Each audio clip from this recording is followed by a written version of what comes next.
대로 다 지켜 행하라. 그리하면 내 길이 평탄하게 될 것이며 내가 형통하리라. 함께 내가 내게 명령한 것이 아니냐. 강하고 담대하라. 두려워하지 말며 놀라지 말라. 내가 어디로 가든지 내 하나님 여호와가 아멘. 네, 오늘 여호수아에 관한 말씀 두 번째 시간입니다. 먼저 1절을 보시면, 여호수아 1장 1절을 보시면 여호와의 종 모세가 죽은 후에 여호와께서 모세의 수종자 눈의 아들 여호수아에게 말씀하셨다, 이렇게 말씀하고 계십니다. 모세가 죽은 후에 하나님께서 여호수아에게 말씀하셨습니다. 여호수아의 입장에서 보면은 이 하나님의 임재와 하나님의 말씀하심이 얼마나 큰 위로가 되었을지 짐작이 갑니다. 여호수아는 일생에 모세의 수종자였는데 모세가 죽었죠. 자기가 의지하던 존재가 이제 없어진 것입니다. 그동안 모든 면에서 눈으로 보고 배우고 의존했던 거물과 같은 존재가 사라져버리고 어느덧 보니까 자기가 제일 앞에 서야 하는 그런 입장이 되어버린 것입니다. 그러니까 생각해 보십시오. 얼마나 두렵겠습니까? 그런데 그런 의지하던 존재가 사라지고 내가 과연 모세만큼의 영향력을 발휘할 수 있을까? 그런 두려움도 있었지만, 모세는 사라졌지만 하나님께서 여호수아 곁에 계시다라고 말씀하시는 그 대목이 여호수아에게 얼마나 큰 위로가 되었겠습니까? 이 세상에 영원한 것은 없지만 하나님의 임재는 영원합니다. 이 세상에 우리가 의존하던 그 모든 것들은 유한하지만 하나님의 사랑은 영원한 것입니다.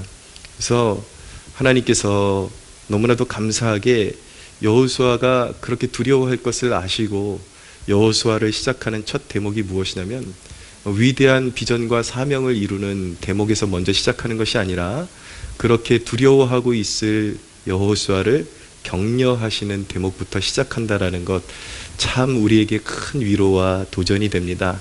우리 하나님은 위로하시는 하나님이시고 격려하시는 하나님이신 것이죠. 그래서 오늘 말씀 여러분들이 쭉 읽어보시면 하나님께서 여호수아에게 이런 말씀을 참 자주 하십니다. 여호수아야, 강하고 담대하라. 두려워하지 말아라. 너는 극히 담대하라. 그렇게 격려해 주십니다. 여호수아가 가지고 있을 소갈이, 그런 영적인 필요를 아시고 하나님은 먼저 여호수아에게 무조건 일하라고 말씀하시는 것이 아니라 안심시켜 주시고, 내가 내 곁에 있다, 너의 곁에 있다, 두려워하지 말아라, 강하고 담대하라, 그렇게 영의 필요를 먼저 채워주시는 것입니다. 우리 하나님은 얼마나 친절하신지 우리의 영적인 필요를 먼저 아시고 우리를 채워주시는 분이 우리 하나님이십니다. 여호수아가 하나님이 말씀하신 대로 극히 담대할 수 있었던 이유는 무엇이냐면, 이 사명이 무엇입니까? 그것은 이제 모세의 사명을 받들어서 뒤를 이어서 여호수아가 남은 이스라엘 백성들을 이끌고 이제 가나안 땅을 정복하러 들어가는 것이 바로 제가 말씀하고 있는 이 사명입니다. 그런데 이 사명이 여호수아의 일이 아니라 하나님의 일이기 때문에 여호수아는 담대할 수 있는 것이고 담대해야만 하는 것입니다. 3절에 보니까 하나님께서 여호수아가 해낼 수 있는 근거를 말씀해 주시는데, 내가 모세에게 말한 바와 같이 너의 발바닥으로 밟는 곳은 모두 내가 너희에게 주었다. 내가 너희에게 주었다. 그러니까 여호수아가 이제 이스라엘 백성들을 이끌고 차지하러 가야 될 그 땅을 너희 노력 여부에 따라서 이럴 수도 있고 저럴 수도 있다라는 불분명한 어떤 그런 약속을 주시는 것이 아니라, 이미 절대자가 되시는 하나님께서 내가 너희에게 주었다라고 그렇게 결론적으로 말씀해 주시는 것입니다. 물론 이 싸움에 있어서 여호수아는 이제 이스라엘을 이끌고 적진을 향해서 나아가야 하고 생명 걸고 싸워야 합니다. 인간의 노력이 필요 없는 것이 아닙니다. 하나님께서 뜻을 이루실 때에 반드시 거기에 하나님의 백성들의 순종을 요구하시지만, 그들의 그 순종의 결과를 유발시키는 것은 단순한 그들의 노력이 있는 것이 아니라 바로 약속하시는 하나님의 말씀 그 자체에 있다라는 것을 우리가 깨달아야만 하는 것입니다. 여호수아의 승리의 근거는 자신의 노력에 있는 것이 아니라 하나님의 약속에 있는 것입니다. 여호수아가 두려워하고 있을 때에 얼마나 여러분 이것이 큰 도전이 되고 위로가 되었겠습니까?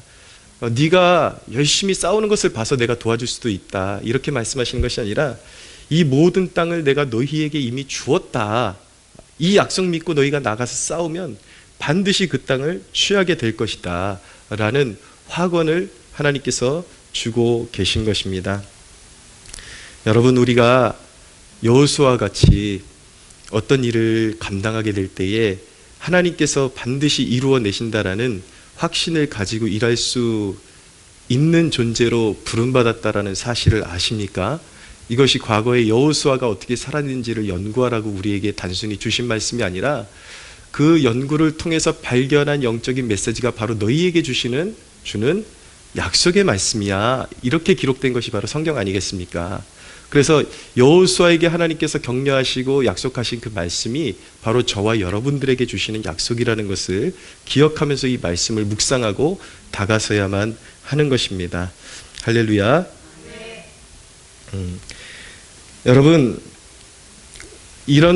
저는 이런 말씀을 나누기를 참 기뻐하는 이유가 뭐냐면, 단순히 상투적이고 그냥 제가 어떤 직업이 목사니까, 오늘 본문이 이것이니까 여러분들에게 그냥 말씀이 그렇게 말씀하고 있습니다, 그냥 그 정도로 이렇게 나누는데 저의 기쁨이 있는 것이 아니라, 제가 이런 말씀을 나눌 때 흥분이 되고 기쁨이 되는 이유는 무엇이냐면, 제가 경험한 하나님이 바로 그런 하나님이시기 때문인 것입니다. 많은 일들이 있지만 바로 얼마 지나지 않은 기간 동안에 우리에게 아이들 캠프가 있었습니다. 근데 우리가 아시다시피 우리가 아이들 캠프를 진행할 수 있는 환경이 되지를 않았습니다. 왜냐하면 우리 아이들 몇 명 이제 데려다 놓고 캠프하고 나면 믿지 않는 아이들 부모들이 꼭 코로나 핑계를 대면서 노는 것까지는 괜찮은데 그 이상은 안 된다, 그렇게 막아서고, 아이들 결실하기가 참 하늘의 별 따기처럼 너무 힘들고, 아이들 캠프를 해야 되는데 어디다 데려다가 앉힐 아이들은 보이지도 않고, 이 일을 해야 되는가 말아야 되는가, 그런 주저함, 염려, 이런 근심, 그리고 회의감, 이런 것들이 짓누르거든요. 근데 저희는 어떤 일을 결정할 때에 환경을 보고 결정하는 것이 아니라 꼭 하나님의 뜻을 묻고 결정을 합니다. 기도하는데, 하나님 올해도 캠프를 해야 됩니까? 막연하지만 그런 기도를 올려드렸을 때 하나님께서 이상하게도 주시는 그런 확신이 있었습니다. 반드시 제가 어떤 이슈를 두고 기도할 때마다 하나님께서 허락하신 일들은 마음의 큰 확신으로 이렇게 허락해 주시는데, 그 확신이 오면 우리는 애들이 한 명도 있든지 없든지 하나님께서 확신을 주셨기 때문에 일단 기도하면서 그 일을 착수를 합니다. 그리고 강단에서 먼저 하겠습니다 라고 그렇게 선언을 합니다. 사실은 제가 이 강단에 늘 서지만 선언하면서도 좀 황당하고, 솔직한 심정으로 우리 성도님들이 잘 이렇게 서포트를 해 주실까, 왜냐하면 해도 아무 그런 근거도 없는 행사를 또 하겠다고 하니 우리 성도님들이 협조를 잘 해 주실까, 그런 염려도 없잖아 있습니다. 그럼에도 불구하고 하나님께서 확신을 주시면 하고 나아가는 거예요. 근데 여러분, 너무 신기한 게, 하나님 이 일을 원하시면 1년 동안 애들이 자취를 감췄다가 하나님 이 일을 원하시면 우리에게 그 일을 하라는 그 씨앗을 우리에게 보여주십시오 라고 기도했을 때에 갑자기 흩어졌던 우리 한결이 친구들이 갑자기 집으로 찾아오기 시작해요. 근데 너무 저도 좀 납득이 안 가는 거는, 우리 성민이, 재혁이, 재인이 우리 교회에 이렇게 특별히 걔네들은 부모들이 못 가게 하면 발이 맡겨갖고 더 이상 오지도 못하는데, 매 해마다 기도를 하면 걔네들이 나타나요. 걔네들이 나타나서 집에서 얼쩡얼쩡거리고 놀고 그러다 보면, 걔네들을 통해서 하나님이 하시라는 사인이 분명하구나라는 것을 더 느끼게 되고, 더 기도하면서 밀고 나가게 되면 전혀 예상치 않은 곳에서 길이 열리고 아이들이 오게 되는 그런 역사가 일어나면서, 거기에 이제 기도가 무르익어 가면서 캠프를 할 수 있는 분위기가 무르익어 가게 되고, 너무나도 준비가 미흡했던 것 같은데 할 수 있는 힘과 재원과 이런 것들이 이제 모이기 시작합니다. 그러면서 이제 딱 오픈을 하면은 우리가 생각하고 기대했던 것보다 더 풍성한 아이들 캠프가 진행이 되게 되는 것이죠. 물론 그것을 통해서 얼마만큼의 열매를 얻었냐라고 묻는다면은, 그 부분에 있어서는 저도 조심스럽고 마음이 아픈 부분들이 있지만, 분명한 것은 하나님이 그것을 원하신다라는 것이 분명한 사실이고, 어떻게 해서는 매년 한 차례를 통해서라도 아이들에게 복음을 전할 수 있는 기회를 갖는 것을 하나님이 원하시고 기뻐하신다라는 것은 확신할 수가 있습니다. 그리고 하나님께서 그렇게 확신 주실 때 반드시 그 일이 이루어진다라는 것을 우리는 확신할 수 있고 배울 수 있는 것입니다. 할렐루야. 예. 캠프뿐만 아니라 제가 일례로 들어드린 예이고, 어떤 난관, 불가능한 하나님의 일은 항상 얼토당토 않은 그런 환경 속에서 시작하게 하십니다. 왜냐하면 그래야만 하나님이 하시는 일이 되기 때문에, 하나님은 다 갖춰졌을 때 하나님의 일을 하라고 하시는 것이 아니라 얼토당토 않을 때 꼭 하라고 하십니다. 왜냐하면 그래야만 하나님이 확신 주시는 그 확신, 믿음을 따라갈 때에 내가 하나님 됨을 알지어다라는 하나님의 역사를 보여주시기 때문인 것입니다. 사랑하는 여러분, 여러분들에게 많은 일들이 있을 것입니다. 그런데 나의 일을 하나님께 맡겨드리는 그 순간에 그 일이 나의 일에서 하나님의 일로 넘어가게 된다라는 사실을 꼭 기억하시기를 바랍니다. 그래서 어떤 일이든지 하나님께 우리가 맡겨드리면 그 순간 그 일이 하나님의 일이 되고 하나님께 책임감이 넘어가기 때문에, 하나님께서 그 어떤 일이든 우리에게 가장 소중하고 가장 선한 길을 보이신다라는 사실을 신뢰하시기를 바랍니다. 어떤 사람들은 너무 주제를 가리는 사람들이 있습니다. 우리가 생각하기에 거룩한 것만 하나님께 아뢰 드려야지만 하나님이 응답하시는 줄 알고 있는데, 아주 소소한 것까지, 그리고 심지어는 이건 내가 너무 인간적인 생각으로 하나님께 아뢰 드리는 것인가, 하나님께 이 일 해내라고 하나님께 부탁드리는 것인가, 염려하지 마십시오. 어차피 하나님은 전능하시기 때문에 우리한테 속지 않으십니다. 우리가 속된 것을 알아들으면 하나님께서 그것을 우리를 훈련할 수 있는 기회의 장으로 삼으셔서 우리의 예상대로, 예측대로 흘러가게 하시는 것이 아니라 하나님의 예정하신 길을 보여주셔서 우리로 하여금 시간이 다 흘러놓고 보면, 그것이 인간의 욕심이었고 하나님의 길이 아니었구나라는 것을 또 인정하게끔 하나님이 인도해 주시고, 또 어떤 경우에는 하나님은 우리의 예측과 상상과 전혀 다르게 역사하신다라는 것을 알게 됩니다. 때로는 너무나도 인간적인 동기로 아뢰드렸는데 하나님께서 그것을 너무 선하고 더 아름답게 열매를 맺게 해주셔서 정말 하나님 전적으로 신뢰할 수 있는 분이고 하나님 믿고 따를 수 있는 분임을 알게 해주셔서, 처음에는 좀 속되게 그렇게 하나님 앞에 아뢰드리기 시작했는데 점점 하나님의 뜻이 무엇일까, 그렇게 더 깊이 기도하는 사람이 되게 만들어주시고 가장 선한 길로 이끌어주시고, 결국은 단순히 그 응답받는 데서 끝나는 것이 아니라 그런 응답들을 통해서 우리를 진정한 하나님의 사람으로 빚어가시는 그런 놀라운 계획을 가지고 하나님께서 우리를 향하신 뜻을 성취해 가신다라는 것을 믿으시기를 바랍니다. 그러므로 내가 스스로 이 일은 거룩해, 이 일은 너무 속돼, 그런 거 여러분들이 결정하지 마세요.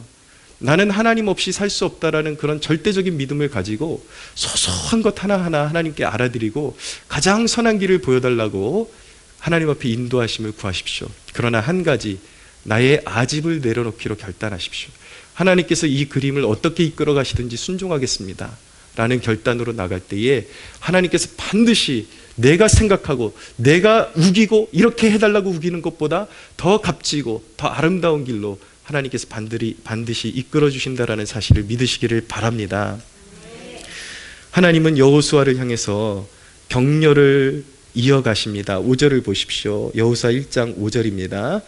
내 평생에 너를 능히 대적할 자가 없으리니 내가 모세와 함께 있었던 것 같이 너와 함께 있을 것임이니라. 내가 너를 떠나지 아니하며 버리지 아니할 것이다 라고 말씀하고 있습니다. 내가 너를 떠나지 아니하며 버리지 아니할 것이다. 여호수아의 가장 큰 걱정이 무엇이었겠습니까? 지금 현 주소에서 여호수아에게 가장 큰 걱정은 나의 리더십이 통할까? 모세만을 바라보고, 모세가 너무 탁월한 지도자였기 때문에 그 탁월한 지도자를 이어가야 하는 후임자의 그 마음은 이루 말할 수 없이 어려움과 무게감을 느끼게 될 수밖에 없는 것입니다. 과연 모세의 수종자나 하던 나의 말을 백성들이 들어줄까? 그리고 잘할 수 있을까? 그리고 때로는 내가 리더십을 발휘하다가 실수가 드러나면, 나의 연약함이 드러나면, 나의 모자람이 드러나면 사람들에게 무시당하고 그리고 어려워지지 않을까? 그리고 심지어 하나님께서도 내가 무능하다고 혹시 나를 떠나시지 않을까? 얼마나 오만 가지 걱정과 두려움이 여호수아의 생각을 채우고 있었겠습니까? 그런데 그런 여호수아의 마음과 생각을 하시고 내 평생에 너를 능히 대적할 자가 없으리니 내가 모세와 함께 있었던 것 같이 너와 함께 있을 것임이니라. 내가 너를 떠나지 아니하며 버리지 아니할 것이다. 네가 아무리 실수하고 네가 아무리 두려워한다고 버리지 않아. 떠나지 않아. 내가 평생 함께하면서 내가 너를 불렀고 내가 너에게 사명을 주었는데 그 모든 일이 나로부터 시작되었는데 내가 너를 버릴 수가 있겠니? 내가 너를 보증하고 너의 존재를 보증하고 이끌어 줄 것이다. 그렇게 여호수아를 격려하시는 분이 바로 저와 여러분의 하나님이십니다. 할렐루야. 여러분, 모세와 함께 있었던 것 같이 너와 함께 할 것이다. 모세가 탁월한 게 아니었잖아요. 모세는 어떤 사람이었습니까? 실패한 사람이었습니다. 자기 힘으로 이스라엘 백성들을 구원하려고 하다가 이스라엘 백성들에게 배척받고 광야로 쫓겨나가지고 피신해가지고 그래가지고 40년을 광야 생활을 하다가 시내산에서 가시떨기 나무 가운데 임재하신 하나님의 임재를 통해서 완전히 새로워진 인생을 맞이한 사람이 모세였잖아요. 모세의 모세된 것은 모세가 잘나서가 아니라 하나님이 그렇게 빚어주신 것입니다. 그 하나님이 모세를 빚어주시고 모세를 사명 감당하게 하신 하나님이 이제 여호수아와 함께 하실 것이기 때문에 그렇게 약속해 주고 계시기 때문에 어차피 네가 그렇게 우러러보는 모세도 내가 빚어준 거지 그가 스스로 잘난 것이 아니다.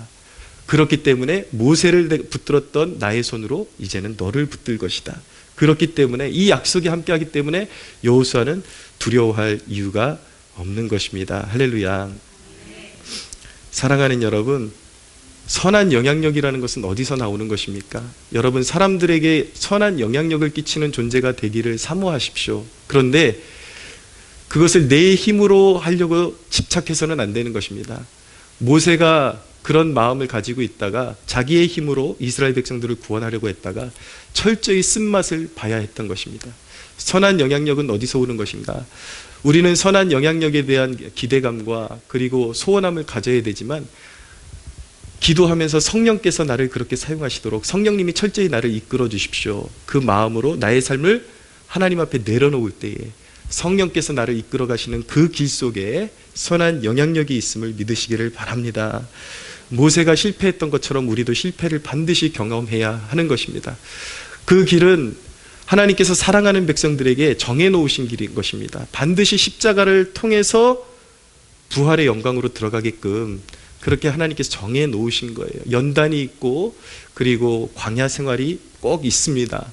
그 과정을 피하고 세상 속에서 내가 하나님의 이름에 합당한 영향력을 끼치겠다라는 것은요, 그것은 있을 수가 없는 일인 것입니다. 반드시 역경과 고난, 내 힘으로 안 된다라는 것을 처절하게 깨닫게 하신 다음에 그럼에도 불구하고 내가 하나님을 떠나지 않고 하나님을 의지할 때에 주께서 우리에게 길을 보이시고 이제는 내 자아가 완전히 내려놔질 때에 하나님께서 역사하기 시작하시고 내가 영향력을 끼치기 싫어도 성령께서 나를 이끌어 가시면서 선한 영향력을 흘려보낼 수 있는 하나님의 사람으로 사용하신다라는 사실을 믿고 신뢰하시기를 바랍니다.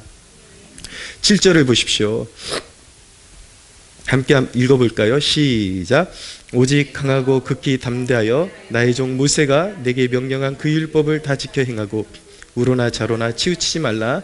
그리하면 어디로 가든지 형통하리니. 네, 네가 나의 말씀을 지키면, 율법을 지키면, 말씀을 지키면 형통하리라 라고 격려하십니다. 하나님 계속 격려하고 계십니다. 여러분, 하나님의 말씀을 따라가면 형통하리라고 보증해 주고 계십니다. 근데 요즘 사실 이 티칭 하시는 분들이 잘못 가르치고 있는 부분이 바로 이런 부분입니다. 성경이 말씀하는 형통에 대해서 올바르게 가르칠 생각을 안 하고 무조건 형통을 얘기하면 기복신학이다, 잘못된 거다. 아니, 자기가 뭔데 성경이 말씀하고 있는데 아니라고 하냐고요. 만약에 사람들이 이 형통이라는 단어에 대해서 오해하고 있다면 성경적으로 가르쳐줘야 되는 것이지, 형통이라는 단어를 썼다고 그 단어에 무슨 속된 것이 있는 것처럼, 형통을 바라면 잘못된 그리스도인이고 기복신앙인 것처럼 그렇게 가르쳐서는 안 되는 것입니다. 하나님은 분명히 그의 말씀을 쫓아 행하면 형통하리라고 격려하고 계십니다. 여러분, 저는 어떻게 보면 되게 비참한 목회 생활을 수년간 해왔습니다. 지하 비가 새고 모터가 한번 잘못 돌아가면 막 물이 넘쳐 흐르고, 쥐새끼가 막 출몰하고, 여름에 곰팡이가 막 피어오르고, 수년간 기도해도 사람 하나 오지 않는 그런 공간 속에서 기도하면서 목회를 했는데, 저는 그런 삶 속에서도 단연코 저는 하나님께서 저의 인생을 형통케 하셨다라고 고백할 수가 있습니다. 제가 마음이 유약해지고 연약해져서 쓰러질만 하면 하나님께 말씀을 통해서 일으켜 주시고, 이 목회를 계속 이어갈 수 있도록 하나님께서 이끌어 주시고, 아까 말씀드렸던 어떤 일을 행하고자 할 때에 사람들은 알 수 없는, 물떠온 하인들만 알 수 있는 그런 기적들을 계속 돌다리를 놔주시면서 포기하지 않게 여기까지 이끌어 주신 그 은혜가 있거든요. 여러분, 이게 형통이 아니면 무엇이겠습니까?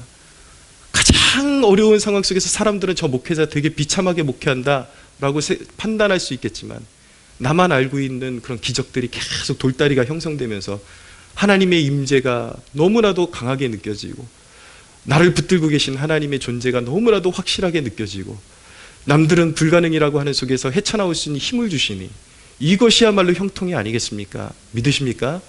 할렐루야. 여러분, 그리스도인은 형통하는 존재입니다. 진정으로 형통하는 존재입니다.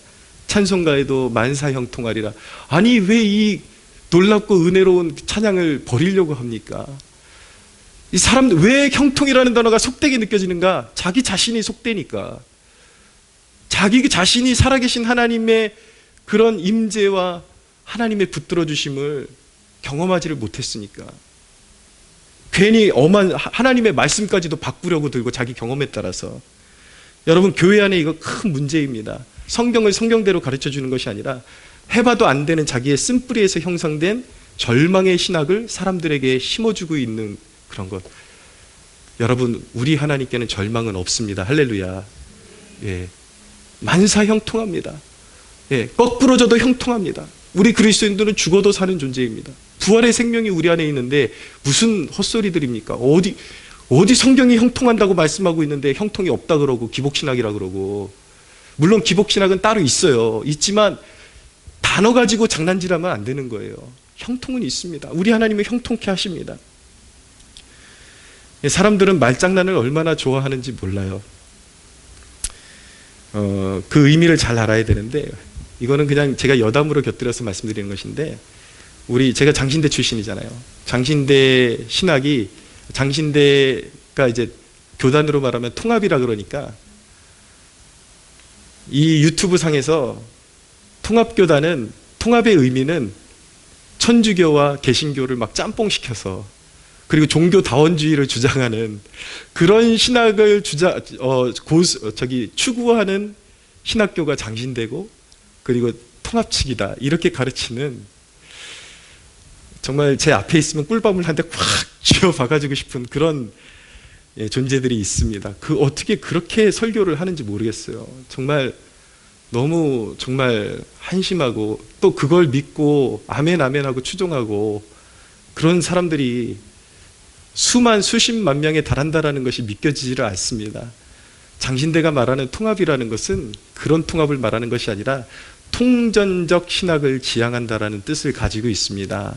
치우치지 않게. 예를 들어서 어떤 사람이 어떤 신도가 재난을 받아요. 그럼 재난을 받을 때에 이것이 하나님의 징계성의 재난이냐, 아니면 하나님께서 훈련시키시는 재난이냐, 여기에 신학적인 질문이 양분화되는데, 통전적 신학이라는 것은 이것을 균형 있게 바라보는 시각을 말하는 것입니다. 분명히 어떤 사람이 하나님 앞에 징계성의 어떤 환난을 받을 수도 있지만, 그렇지만 하나님의 역사는 거기서 끝이 아니라 하나님은 그것을 선으로 바꾸사 그것을 또한 그 인생을 훈련시키시는 도구로 사용한다. 이런 관점에서 보는 것이 통전적 신학인 것입니다. 개인의 회심에만 포커스를 둔 것이 아니라 기독교가 개인의 회심을 넘어서서 사회적인 책임까지 같이 지고 가는 통전적 시각을 바라보는 것이 바로 통합 교단의 신학의 모토고 방향성인 것입니다.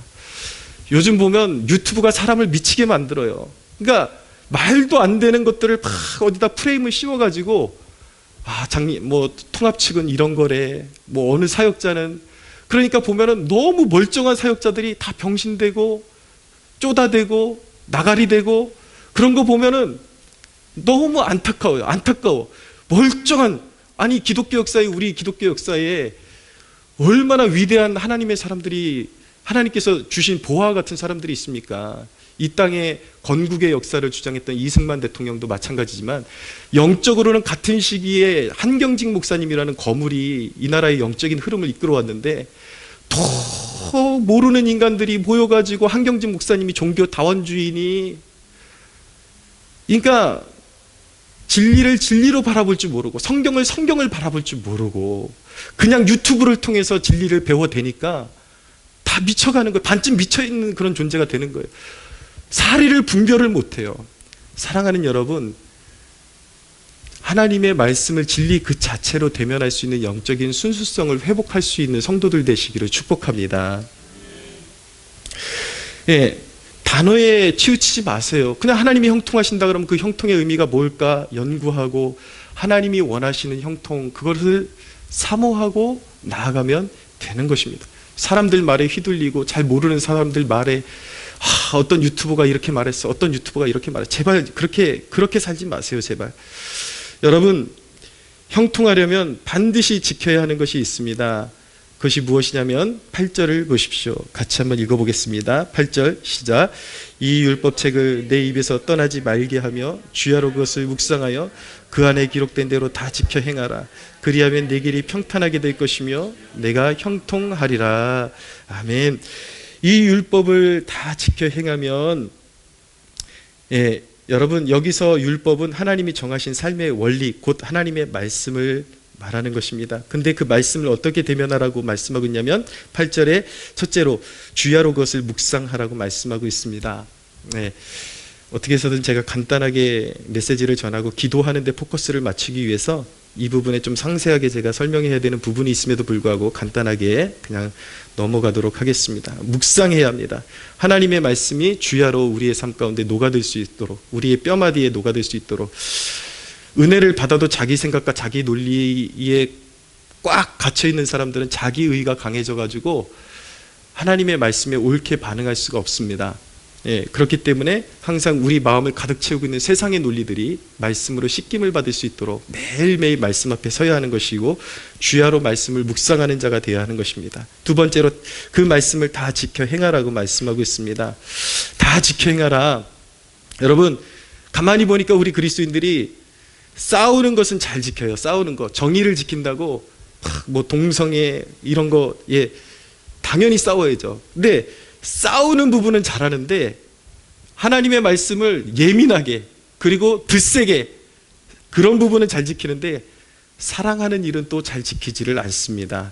근데 우리 하나님은 하나님의 말씀을 지키라고 할 때 좌우로 치우치지 말라고 말씀하고 있습니다. 분명하게 말씀이 적시하는 대로 풍성하게, 악에 대해서는 싸우고 죄에 대해서는 도전하고 싸워야 되지만, 대적해야 되지만, 또 사랑하고 섬기고 품으라고 말씀하고 있습니다. 할렐루야. 그런데 이 부분 꼭 짚고 넘어가야 되겠어요.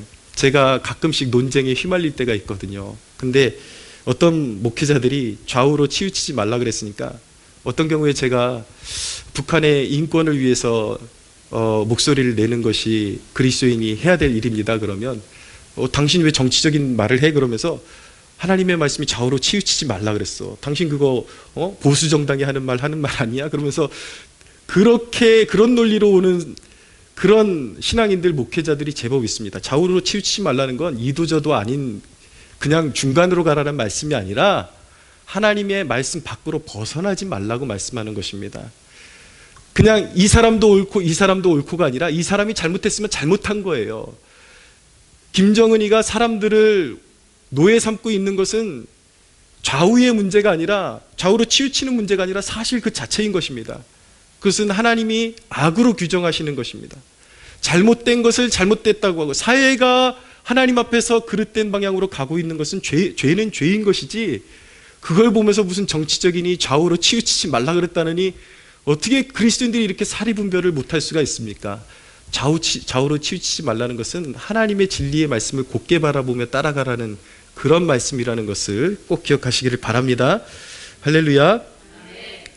율법을 지킨다라는 것은 단순히 구약의 의식들을 지킨다라는 뜻이 아니라 이제 복음의 빛 아래서 말씀을 묵상하고 성경 전체를 묵상하고 지킨다라는 뜻입니다. 내가 하나님의 자녀라는 정체성을 확신하면서, 그러니까 이 말씀을 지켜서 내가 하나님의 자녀가 되는 것이 아니라 그리스도의 십자가의 은혜를 믿음으로 내가 하나님의 자녀가 되는 것인데, 그 하나님의 자녀라는, 내가 확고한 자녀라는 그 정체성을 확신하면서 말씀을 지킬 때에 영의 아버지께 순종의 삶을 드리는 것입니다. 이것이 바로 우리 영의 아버지께 영화로운 제사가 되는 것입니다. 사랑하는 여러분, 형통하고 싶으십니까?